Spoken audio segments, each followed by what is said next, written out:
everyone, and welcome to or back to the Threat Life. In today's video, believe it or not, we got another hair tutorial. We're getting into these boho knotless human hair braids, blended the ends. I'm gonna show you how I did everything, of course. Huge thank you to YWigs for sponsoring today's video. They provided the hair that you will see me using in these braids, and when I say it's so buttery soft, we're on day 3 or 4 of this hair. I'll put it on the screen, but I am in love with how this came out. The best part is, for the viewers watching this was my first time ever doing knotless. Yes, I used to be a braider, but I wasn't a braider in the height of the knotless wave, so I've never done knotless on myself. I'm gonna show you a beginner-friendly way of getting it done at the house for the low.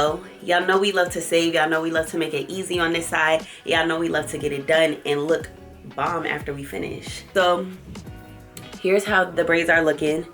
I didn't want my ends super curly, so you'll see how I made them wavy but still blend in perfectly with the wavy hair. Like, I stopped doing my own hair for a long time, but I don't know why, because when I was going for a more bundles, less braids look, especially at the ends, and you'll see that as the video goes on. I definitely will say that we mastered that. Y'all know I don't like to prolong it too much. Let's jump straight into the tutorial. So first things first, this is how the hair came. It came boxed up with some goodies, including a crochet needle and a hair clip. I didn't think I would need the crochet needle, but you'll see we'll use it later. As for the hair, I got 22 inches of their human hair bulk in deep wave, and this is how the hair looks straight out of the package. As you can see, the hair is nice and full from root to tip. Next, let's get into the sectioning. So I had my mom go through and do the rows for the back. Not too much on the cleanliness, we're gonna get that together, but this just gave me a guideline for where I was supposed to go. For the hair, I used Expressions Premium Ultra Braid in 52 inches, and it is pre-stretched, and I definitely had to use my 3-way mirror. I picked this up on Amazon. For product, I'm using only the best, the Love Letter Braid Balm, and then I'm gonna show you how I did my sections. So I pinched off the same amount of human hair for all of my sections, and then for my braiding hair sections, I did mostly the same size, but then I also made some that were a little bigger than standard and a little smaller than standard, because as you're going through, you'll see that as you feel along, you'll need different sizes for different areas. We'll get into that in just a second.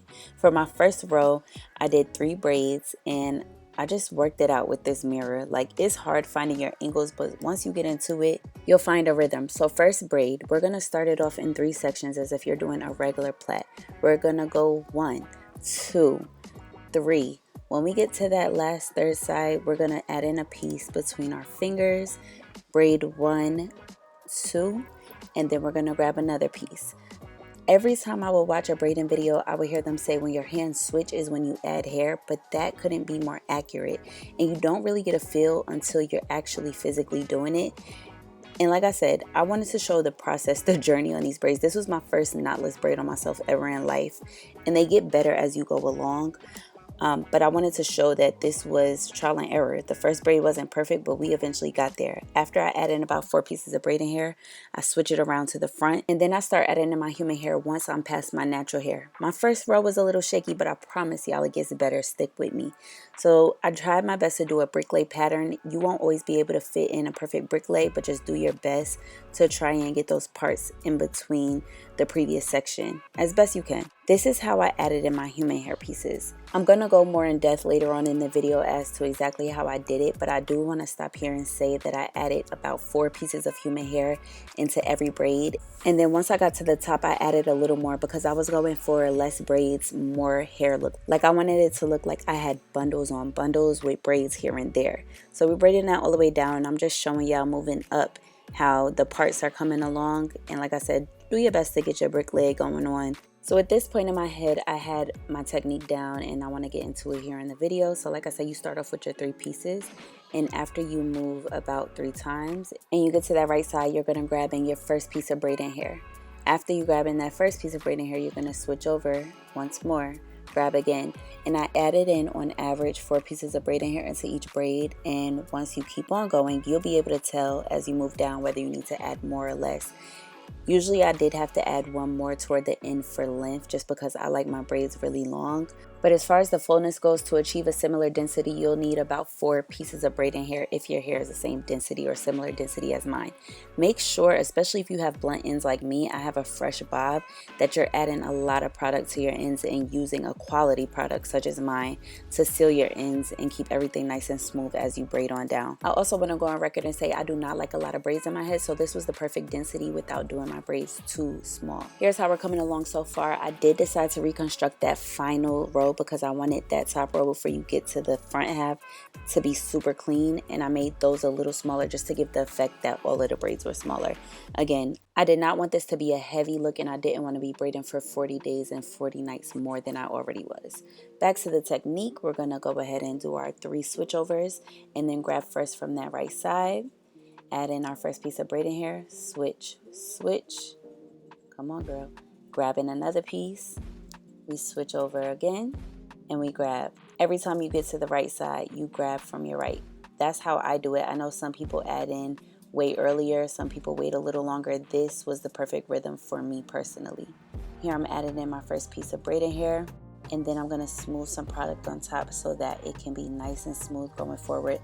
I do think, looking back at this, that I probably should have added my hair in the opposite direction going downward, but this was how I was able to get it in best for a seamless look, and I'll show you what I did about the fact that I did have some pieces that were still sticking up at the end of the video. Here you'll see I'm just spacing out my human hair pieces accordingly. I didn't want them too close, too far apart, so I braid some, add in another piece, braid some, add in another piece. And when you first look at this human hair book, if you're anything like me, you're trying to figure out, how am I going to braid this into a box braid with it looking smooth? But honestly, it's one of those things that you really just have to try with your hands to figure out how it's going to go.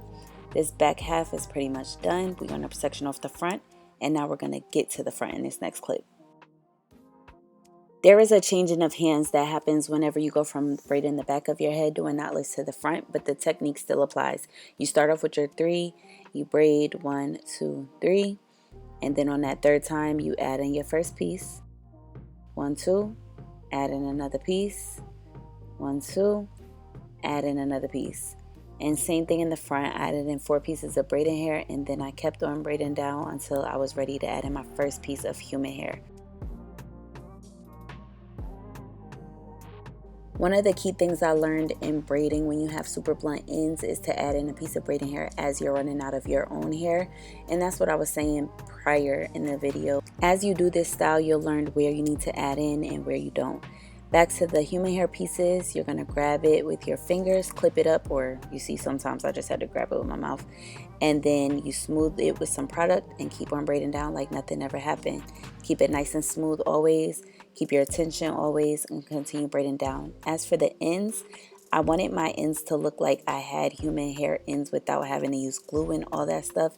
So I added my piece of human hair as low as I could, continued braiding down, and I like to seal mine by wrapping a piece of braiding hair around the braid, braiding down some more, and I'll show you how we blended all of that together once we get done with the braids. Now, here's where the crochet needle comes in. As for those pieces that are sticking up in ways that you really don't like, you just stick your crochet needle right through, grab it where it's sticking up, and pull it through your braid to lay against the braid nice and flat so that everything can look seamless, baby. I don't know if it's the beginner in me that's new to this style that had to do it, or if this happens often, but this is the hack as to how to fix it. I know this tutorial has been really chatty, but I also am confident that because of that, a beginner, i.e. you, will be able to listen to this, watch this, and do your own knotless at the house. We are finally to the final side, and I'm just lining up the same parts that I did on the prior side with these. I'm going to work through some of that sectioning on camera, and then I'll return when it's time to do the final and last braid.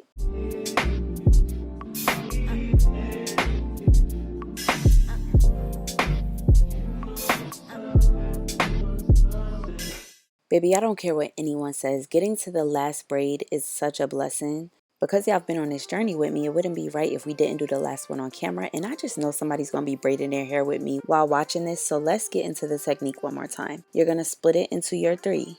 After braiding down 3 times, you'll grab your first piece of braiding hair. You'll switch over your hands once again.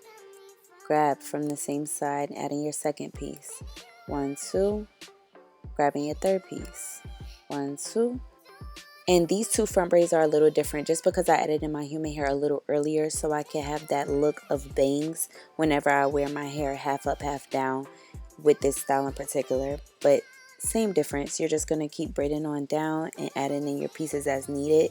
And once again, I did add in about 4 pieces of human hair into each braid, clip them up out the way, add in more product, and just keep braiding down until I add in I won't lie, it gets to a point where this style is no longer hard because you have your system down and it just becomes tedious. Like I was locking in, watching my Carisha Please interviews and just getting it done. And then when you get to your end, you're going to add in that final piece of human hair, clip it up, continue braiding on down, wrap that piece around for your ends to seal it, and finish off your braid. When I say I don't think I've ever been more happy to be done with a style than this time, it was almost 1 a.m. So I clipped off the straight ends and we're going to worry about the rest the next day. This is all I had to give. It looks heavy, but it's not. I'm going to spray it tomorrow. Now for the next morning and blending in those ends. This is also one of those things I always looked at this style and wondered how they did. Like, are you dipping human hair in hot water? But no, we're not going to do that. We're going to separate all of our ends from the human hair pieces, clip away that human hair, and braid our braiding hair pieces all the way to the end and add rubber bands to the ends. I know a lot of people did theirs in rods. Some people leave them straight. I don't really like either look. I wanted this to be wavy and I wanted it to blend with the human hair and still give a look that was cohesive. After that dried out some, I took the braids out, and when I say the ends ate down, I sprayed it with my scalp and strands elixir, put that all over, wet my hair, and baby, we are done. Let's talk about it. Here is the final look. As far as refreshing these braids on a day-to-day basis, all I do is oil my scalp. Y'all already know what I'm using. 7 petal, and then as far as day-to-day, I spray it with my water bottle and add in my scalp and strands elixir, also by Love Letter. At this point, y'all know we don't use anything else on this side. But super low maintenance, super lightweight. That's another thing I love about using a lot of human hair in your braids. You still have a full look, but it's not heavy at all. And that's what I was worried about. I'm always concerned about my braids being too heavy. This is such a vacation perfect look. Like, I can't wait to go on vacation with this hairstyle. Then you put the Love Letter on top. It got the braids looking good, smelling fresh. The wind is gonna blow. You're gonna smell like heaven. Let me show you from the back. Yeah, I really surprised myself with this one.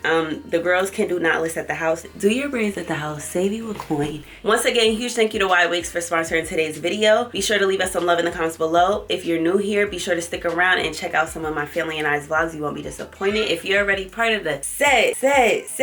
What's up, y'all? Thank y'all for pulling up to every single video, no matter what we drop. And I will see you all in the next video. Later.